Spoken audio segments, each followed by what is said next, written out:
नमस्कार बच्चों, आप सबका स्वागत है आज की वीडियो में। बच्चों, आज हम डिस्कस करने वाले हैं क्लास छठी की आपकी सामाजिक विज्ञान की वर्कशीट नंबर 9, जो कि आपकी 23 अक्टूबर 2020 को आनी थी, लेकिन आपकी दशहरे की छुट्टियों की वजह से ये आपको आज मंगलवार को मिल रही है। तो बच्चों, इस वर्कशीट को हम हिंदी और इंग्लिश मीडियम दोनों में ही डिस्कस करने वाले हैं और बिना टाइम गवाए हम इसको स्टार्ट करने वाले हैं। और बच्चों, अगर आपने अभी तक चैनल सब्सक्राइब नहीं किया तो जल्दी से इसको कीजिए। बच्चों, आज़ादी से पहले शोषित वर्ग में महिलाओं, जनजातियों, किसानों और समाज सुधारकों ने ब्रिटिश शासन से असमानताओं के खिलाफ लड़ाई लड़ी थी। आज़ाद भारत के समाज से किसी भी असमानता और भेदभाव को दूर करने का हर संभव प्रयास किया गया है। हमारे देश में हर एक व्यक्ति को समान अधिकार और समान प्राप्त है। लोग अपनी पसंद का काम चुन सकते हैं, वो अपनी मनपसंद से काम कर सकते हैं। सबको अपनी मनपसंद की भाषा बोलने, सीखने, त्योहार मनाने और अभिव्यक्ति की पूरी आज़ादी है। बच्चों, आप सब जानते ही हैं, हम लोग विविधता और भेदभाव चैप्टर पढ़ रहे थे, जिसमें हमने स्टीरियोटाइप पढ़ा, जेंडर स्टीरियोटाइप की कैसे लड़का और लड़कियों में भेदभाव किया जाता है और कैसे हम सोचते हैं कि रूढ़िवादी सोच के साथ ये काम तो लड़के ही करेंगे, ये लड़कियों के काम है। तो उसी में हम आगे पढ़ रहे हैं समानता के लिए संघर्ष। तो बच्चों, समानता के लिए जो संघर्ष है वो ब्रिटिश युग से आता है, जो कि महिलाओं, जनजातियों, हर किसी ने किया था ताकि सबको इक्वल समान मिले। और आज के युग में ऑलमोस्ट सभी को इक्वल समान मिलता है। सभी लोगों के पास राइट है अपनी भाषा को बोलने का, अपना त्यौहार मनाने का, अपने रिलीजन को फॉलो करने का। भारतीय संविधान में सभी भारतीयों को कानून के समक्ष समान माना जाता है और इसमें यह भी कहा गया है कि किसी भी व्यक्ति के साथ धर्म, लिंग, जाति, रंग, भाषा आदि के आधार पर भेदभाव नहीं होना चाहिए और सबके साथ समानता का व्यवहार ही होना चाहिए, चाहे वो व्यक्ति अमीर हो या फिर गरीब। तो हमारे संविधान में अमीर और गरीब में डिफरेंस नहीं होना चाहिए। उदाहरण के लिए, विद्यालयों के द्वार पर सभी के तथा सभी वयस्कों को चुनाव के दौरान मतदान का समान अधिकार है। इसका मतलब ये हुआ बच्चों, ऐसा नहीं है कि जो गरीब है वो वोट नहीं दे सकता या फिर उसको स्कूल में पढ़ने का अधिकार नहीं है। चाहे वो नीची जाति का हो, दूसरी जाति का हो, किसी भी धर्म का हो, कैसा भी हो, रंग कैसा भी हो, लड़का हो, लड़की हो, उन सबको ही वोट देने का और शिक्षा लेने का पूरा अधिकार है। संवैधानिक उपायों के बावजूद भारत में असमानता के लक्षण दिखाई देते हैं। असमानता गरीबों को सबसे ज़्यादा प्रभावित करती है। आप लोग देख सकते हैं आपके आसपास जो बड़े घर हैं, उनके अंदर जो गरीब लोग हैं कैसा व्यवहार होता है, जो उनके घर में रह के काम करते हैं उनके साथ वो कैसा भेदभाव करते हैं। लोगों में समानता क्यों नहीं है, इसके पीछे बहुत से कारण हैं, जैसे कि गरीबी, संसाधनों की कमी, धर्म, जाति और लिंग। आप सब जानते ही हैं, लिंग के आधार पर भेदभाव होता आया है और अभी भी होता है कि ये कार्य लड़के के हैं। बहुत सारी ऐसी चीज़ें हैं जो लिंग के आधार पर भेदभाव होता है। समानता के लिए बहुत से व्यक्तियों तथा संगठनों ने संघर्ष किए, जैसे कि डॉक्टर भीमराव अंबेडकर ने सामाजिक समानता हेतु मंदिरों के सभी के प्रवेश हेतु संघर्ष किया, क्योंकि कुछ मंदिर ऐसे थे जहाँ पे स्त्री को जाने की मतलब स्त्री जा नहीं सकती थी। कुछ ऐसा था कि ये लोअर कास्ट के लोग हैं उनको एंट्री, तो उन्होंने ये सारे भेदभाव को हटाया और उन्होंने कहा कि सभी के लिए मंदिर में प्रवेश होना चाहिए। स्त्री शिक्षा हेतु महात्मा ज्योतिबा फुले तथा सावित्रीबाई फुले ने संघर्ष किया। आप सब जानते हैं कि आप लोग जो अभी पढ़ रहे हैं वो इसलिए पढ़ पा रहे हैं क्योंकि इन दोनों ने संघर्ष किया था। अगर ये दोनों संघर्ष नहीं करते तो आज का एजुकेशन सिस्टम ही कुछ अलग होता।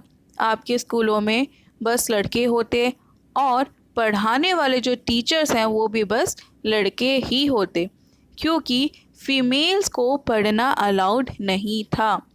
बच्ची लड़कियां जो स्कूल जा सकें इसके लिए ज्योतिबा फुले और सावित्रीबाई ने बहुत सारे एफर्ट्स किए ताकि जो लड़कियां हैं उनको भी शिक्षा मिल सके। तो बच्चों ये थी आज की वर्कशीट। चलिए प्रश्न उत्तर डिस्कस करते हैं। सबसे पहला है समानता से आप क्या समझते हैं। तो बच्चों समानता का अर्थ है कि किसी भी व्यक्ति के साथ धर्म, लिंग, जाति, प्रदेश, भाषा, रंग आदि के आधार पर भेदभाव नहीं किया जाए। ये क्या होता है? समानता। अब उसके बाद दूसरा प्रश्न है लोगों में असमानता क्यों है और इसका मुख्य कारण क्या है। तो बच्चों लोगों में असमानता का सबसे मुख्य कारण है गरीबी, संसाधनों की कमी, धर्म, जाति और लिंग के आधार पर भेदभाव। तीसरा है बच्चों आपको अपने आसपास किस तरह की असमानताएं दिखाई देती हैं। आप कुछ उदाहरण सहित लिखिए। जैसे कि आप लोग बता सकते हैं कि किसी के घर में जो काम करने वाले लोग होते हैं उनके साथ कैसा व्यवहार होता है, और लड़के या लड़कियों में आपके घर में भी लड़के लड़कियों में किस प्रकार भेदभाव किया जाता है। तो ये सभी पॉइंट आप लिख सकते हैं। उसके बाद नेक्स्ट प्रश्न है बच्चों अपने माता पिता की मदद से ऐसा उदाहरण दीजिए जिसमें किसी एक व्यक्ति या कुछ व्यक्तियों ने मिलकर असमानता की स्थिति को बदला हो। तो बच्चों आप अपने रियल लाइफ से भी एग्जाम्पल दे सकते हो, प्रीवियस से भी। एक जो एग्जाम्पल इसमें दिया गया है वो 2 एग्जाम्पल आपको जो दिए गए हैं वो आपको बता दें। यहाँ पे जो आपको बताए गए हैं वो एक तो है ज्योतिबा फुले और सावित्रीबाई फुले ने जो स्त्री शिक्षा के लिए संघर्ष किया था ताकि वो पढ़ सके, और उसके अलावा डॉक्टर भीमराव अंबेडकर ने सामाजिक समानता में मंदिरों में सभी के लिए प्रवेश कराया था। ओके बच्चों, इसके अलावा आप ये भी लिख सकते हैं कि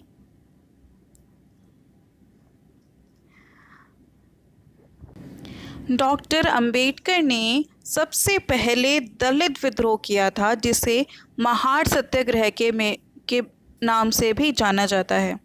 उन्होंने अगुवाई में महार नामक जगह पर स्थित चवदार तालाब पर हज़ारों की तादाद में लोग पहुँचे थे और उन्होंने वहाँ पानी पिया था। ये बताया था कि तालाब पर दलित को मनाही थी और इस मनाही के खिलाफ उन्होंने सत्याग्रह में बगावत की और असमानता को हटाने का प्रयास किया।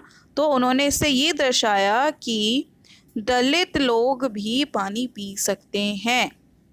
और बच्चों इसी को हम इंग्लिश में डिस्कस करेंगे। अब बच्चों डाइवर्सिटी एंड डिस्क्रिमिनेशन इस चैप्टर में पढ़ रहे थे और आज का हमारा है स्ट्रगल फॉर इक्वालिटी। तो आपको इसमें बताया गया है कि किसने किसने स्ट्रगल्स किए, एफर्ट्स किए ताकि हमें इक्वालिटी मिल सके। और हिंदी की वर्कशीट में आपने सब समझ ही लिया होगा कैसे कैसे स्ट्रगल हुआ। मेन जो आपके 2 नाम आए हैं वो कौन से हैं। एक तो है बच्चों डॉक्टर भीमराव अंबेडकर। इन्होंने स्ट्रगल किया था कि सभी को मंदिरों में जाने की एंट्री मिल सके, मंदिरों में जाना अलाउ हो सके। और दूसरा महात्मा ज्योतिबा फुले और सावित्रीबाई फुले ने वुमेन एजुकेशन के लिए लड़ाई लड़ी थी। बच्चों ये थी हमारी आज की वर्कशीट जिसमें हम क्वेश्चन आंसर डिस्कस करेंगे। What do you understand by equality. तो बच्चों it stated that no person shall be discriminated on the basis of their religion, sex, caste, region, language, color, etc.